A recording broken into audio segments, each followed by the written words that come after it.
მოგესალმებით ძვირფასება, გვასწავლიან ჩვენი ებრაელი ბრძენები, დიდი კაბალისტები, რომ ყველა ებრაელი, ვისაც ოდესღაც კავშირი ჰქონდა არაებრაელთან, უნდა გაიაროს ტიკუნი. და რატომ?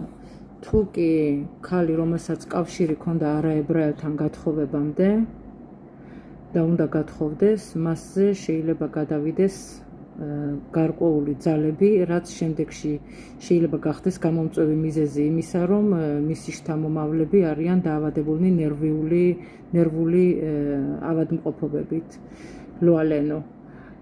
ამიტომ თუ არის ისეთი ვინმე, ვისაც ჯერ არ გაუკეთებია ასეთი ტიკუნი, უნდა მიმართოს დიდ კაბალისტებს და გააკეთოს ასეთი ტიკუნი და თუ უკვე გათხოვდა და არ გაუკეთებია, ჯობია რაც შეიძლება მალე გააკეთოს ასევე.